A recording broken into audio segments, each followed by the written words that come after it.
Hello students, welcome back to my channel accounts learning point.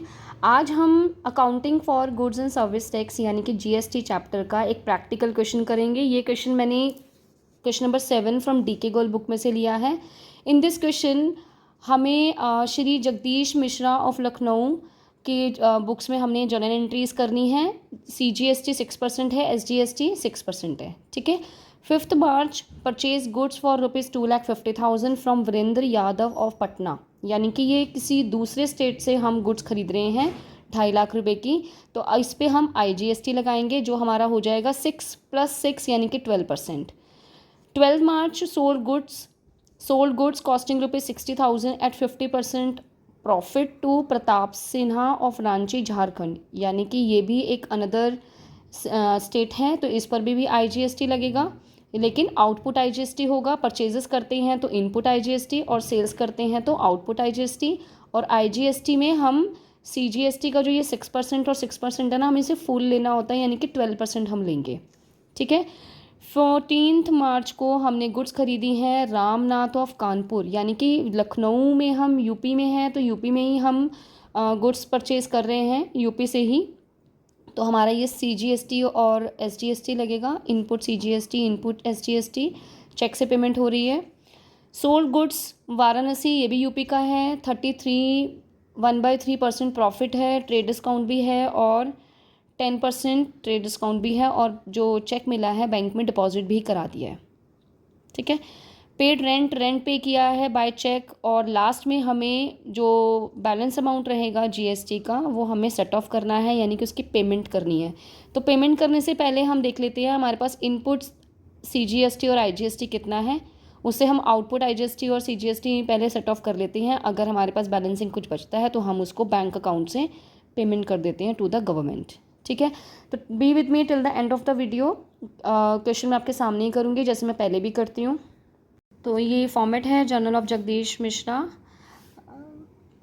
Of Lucknow. सबसे पहले है वो गुड्स परचेज कर रहा है 2.5 लाख रुपए की वीरेंद्र यादव से, जो पटना का है। हम मिश्रा जी के बुक्स में रिकॉर्डिंग कर रहे हैं, जो हमारा यूपी का पर्सन है ये। और ये जो परचेज़ हम गुड्स कर रहे हैं वो हम पटना से कर रहे हैं, तो IGST लगेगा। तो पहले हम एंट्री कर लेते हैं 2018 March 5 purchases account debit input IGST account debit, क्योंकि जब हम परचेजेस करते हैं तो हम इनपुट IGST लगाते हैं। ठीक है। अब हम इसकी कैलकुलेशन करेंगे। जो हम 2.5 लाख के ऊपर जो हम परचेजेस कर रहे हैं उसके ऊपर हम 6 + 6 यानी कि 12% से लगाएंगे। तो अगर 2,50,000 का हम 12% निकालते हैं तो वो हमारा आ जाएगा 30,000। तो 2,80,000 की हम परचेजेस की है हमने एक्चुअल में, जिसमें हमारा मतलब परचेजेस का पेमेंट हमने 2,80,000 करना है, जिसमें 30,000 हमारा इनपुट IGST है। ठीक है। तो जैसे 2.5 लाख का हम अगर 12% निकालेंगे जैसे मैंने आपको बताया, तो वो हमारा 30,000 आएगा। ठीक है। तो ये 30,000 हमने 2,50,000 में ऐड कर दिया। अब आते हैं नेक्स्ट एंट्री की तरफ। यहाँ पे हम नरेशन लिख देते हैं, being goods purchased from Virendra Yadav of Patna, तभी हमने IGST लगाया है। नेक्स्ट एंट्री में हम नेक्स्ट ट्रांजैक्शन में हम गुड्स सोल्ड कर रहे हैं प्रताप सिन्हा ऑफ रांची, यानी कि ये भी अनदर स्टेट है, तो इसके ऊपर भी IGST लगेगा, बट अब ये हमारी सेल्स हैं। ठीक है। तो इसके अंदर अब हम पहले हम डेट लिखेंगे March 12। कुछ पेमेंट का नहीं बताया है तो हम प्रताप सिंह ही लिखूंगी, इसका नाम प्रताप सिन्हा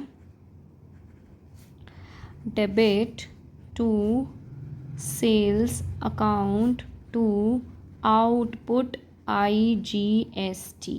ये तो हमारी एंट्री होगी, पेमेंट नहीं हुआ है। अब इसकी कैलकुलेशन कर लेते हैं। एक्चुअली 60,000 का जो हमारी गुड्स हैं जो हमने सेल करी हैं, सोल्ड करी हैं, वो 50,000 प्रॉफिट में की है। यानी कि 30,000 का तो हमें प्रॉफिट हो गया। तो यानी कि हमने सेल्स कितनी की है 90,000 की, 60,000 की हमारी कॉस्ट थी, 30,000 हमने प्रॉफिट अर्न किया तो 90,000।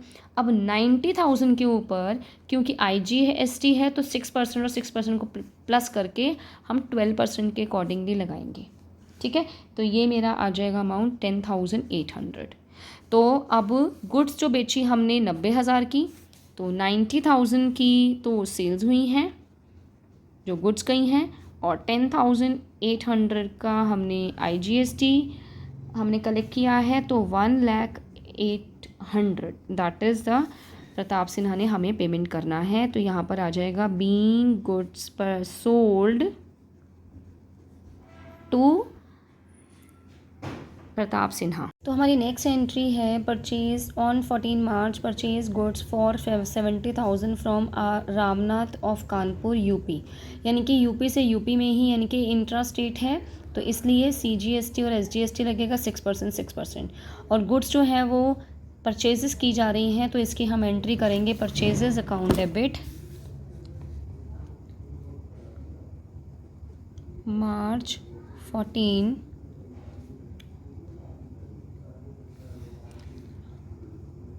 Purchases account debit input CGST account debit input SGST account debit to, क्योंकि हमने उसको चेक से पेमेंट किया है तो हम लिखेंगे bank account.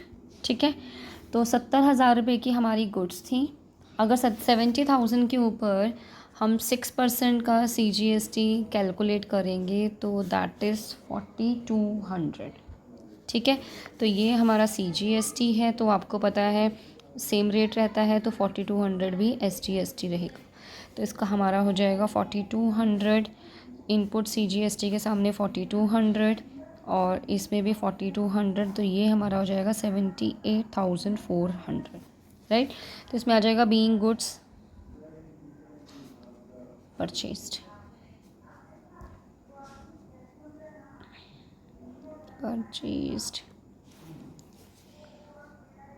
From Ramnath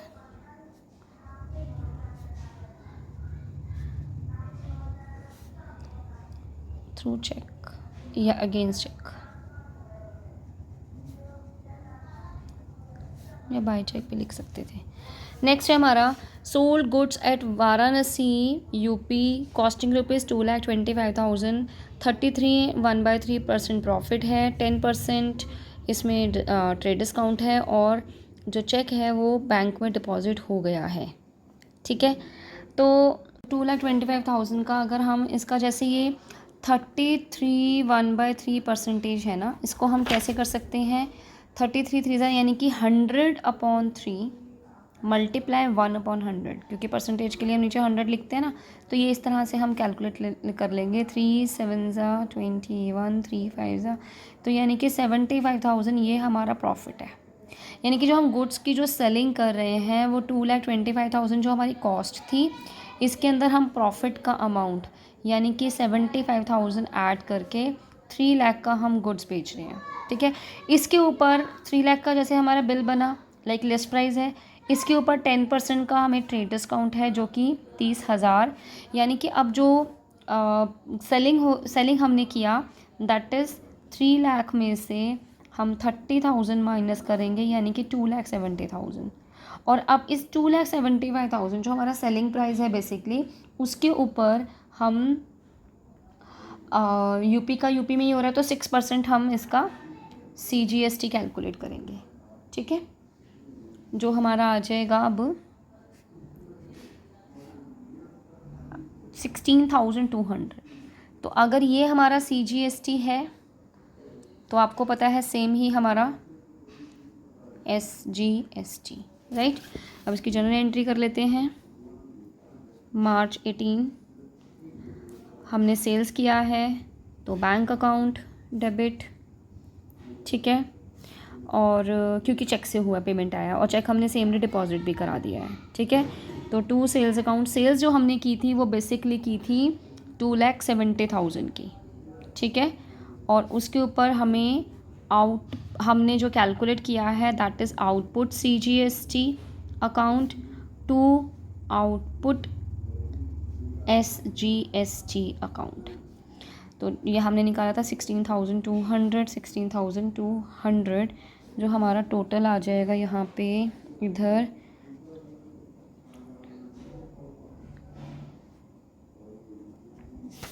2,92,400 right. अब उसे लास्ट हमारी एक एंट्री है पेड रेंट 25,000 बाय चेक। अगर हम पहले तो चेक से पेमेंट कर रहे हैं, रेंट पे कर रहे हैं, उसके बाद लास्ट में हम क्या करेंगे, कितना हमारा जो मतलब इनको सेट ऑफ करने के बाद जो बैलेंस अमाउंट होगा GST का वो हम बैंक के थ्रू हम गवर्नमेंट को पे करेंगे राइट। तो पहले हम इसकी एंट्री कर लेते हैं paid rent account debit to cheque से किया है तो बैंक अकाउंट, लेकिन हमने GST भी लगाना है तो जो हमारा इनपुट CGST लगेगा। ठीक है, ये हमारा नेक्स्ट है March 20 rent account debit input CGST account input SGST account to cheque से पेमेंट हो रहा है तो बैंक अकाउंट। ठीक है, रेंट हमारा है 25,000, इसके ऊपर 6% निकालेंगे तो वो हमारा आ जाएगा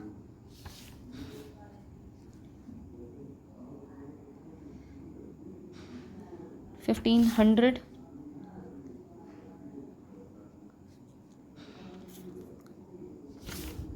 तो ये आ जाएगा 28,000। सारी जनरल एंट्रीज़ करने के बाद हम देख रहे हैं इनपुट IGST है 30,000, आउटपुट IGST है 10,000। आउटपुट IGST को सेट ऑफ करने के लिए 10,800 की रिक्वायरमेंट है और इनपुट IGST के पास 30,000 है, यानी कि इनपुट IGST पहले 10,800 को सेट ऑफ करने के बाद अपने पास पैसा है, इसके पास बैलेंस बच रहा है हमारे पास। अब इस बैलेंस अमाउंट से हम पहले आउटपुट CGST को सेट ऑफ करेंगे, जिस पूरे क्वेश्चन में हमारे पास 16,200 है। इनपुट IGST से आउटपुट CGST सेट ऑफ करने के बाद हमारे पास फिर भी अगर बैलेंस बचता है इनपुट IGST में, तो उस बैलेंस्ड अमाउंट से हम आउटपुट SGST को सेट ऑफ करेंगे। ठीक है, अगर वो कम रहेगा तो इनपुट SGST आउटपुट SGST को सेट ऑफ करेगा। इसके जनरल एंट्रीज देख लेते हैं और ये भी देख लेते हैं कि सेट ऑफ करने की जनरल एंट्रीज देख लेते हैं और ये भी देख लेते हैं कि इन सब में टोटल में अमाउंट क्या क्या है, जिससे आप इसको सामने से देख के कर सकें। इनपुट IGST हमारे पास टोटल है 30,000, इनपुट CGST है 5,700 और SGST भी 5,700 है। ठीक है, ये तो हमारे इनपुट वाले हो गए। आउटपुट जिनको हमें सेट ऑफ करना है मेन, तो आउटपुट IGST 10,800 है, आउटपुट CGST 16,200 है, आउटपुट SGST 16,200 है। तो पहले हम 30,000 में से ही 10,000 सेट ऑफ करेंगे, तो उसके लिए हमने जनरल एंट्री करी है output IGST account debit to input IGST account. 10,800 हमने 30,000 में से ले लिए, 16,200 हमारे पास बच रही हैं, तो IGST 16,200 हमें चाहिए CGST के लिए और इनपुट देखो 30,000 हैं हमारे पास इनपुट IGST में, इसमें से आउटपुट IGST 10,800 सेट ऑफ करने के बाद हमारे पास बचता है 19,200। इस 19,200 से हम पहले सेट ऑफ करेंगे आउटपुट CGST, तो जो हमारा है 16,200। अभी हमारे पास 3,000 रुपये बैलेंस बच रहा है। इस 3,000 रुपये के बैलेंस को हम अब आउटपुट SGST के लिए यूज़ करेंगे। बट यू कैन सी हमारा आउटपुट SGST जो है वो तो 16,200 है और इनपुट IGST में जो बैलेंस बचा है वो 3000 है। ठीक है, तो हम अब इसकी जनरल एंट्री देख लेते हैं। आउटपुट SGST 16,200, 3,000 तो हमने IGST से ले लिया, फिर हमारे पास बचता है 13,200। अब 13,200 को करने के लिए 5700, देखो SGST से ही होगा, मतलब आउटपुट SGST इनपुट SGST से ही सेटअप करना है हमने। तो 5700 था, वो हमने कर लिया। अब इसके बाद ये अमाउंट बचता है, तो इस अमाउंट को हम बैंक अकाउंट करेंगे, क्योंकि अब ये हमने इसको हम बैलेंसिंग फिगर नहीं रख सकते हैं आउटपुट को, वो हमें गवर्नमेंट को पे करना ही होता है। तो अब हमारे पास ना तो इनपुट IGST में बैलेंस है SGST को सेट ऑफ करने के लिए, ना हमारे पास इनपुट SGST मतलब आउटपुट SGST को सेट ऑफ करने के लिए, ना तो हमारे पास इनपुट IGST में बैलेंस है, ना अब हमारे पास इनपुट SGST में बैलेंस है। इसलिए remaining amount, balance amount of output SGST will be paid through bank account. ठीक है, तो इसलिए हमारी एंट्री हो जाएगी आउटपुट SGST अकाउंट जो 16,200, उसमें से हम 3,000 IGST में से ले रहे हैं, 5700 हम इनपुट SGST में से ले रहे हैं, और 7500 हम बैंक से पेमेंट कर रहे हैं। ठीक है, तो payment made of GST by bank, through bank. I hope आपको समझ में आया होगा। अगर कोई क्वेश्चन समझ में नहीं आता है, कमेंट बॉक्स में, कमेंट सेक्शन में आप कमेंट कर सकते हैं, और ऐसे ही किसी क्वेश्चन की अगर आप वीडियो चाहते हैं तो उसके लिए भी कह सकते हैं। Subscribe my channel, like the video and share with your friends.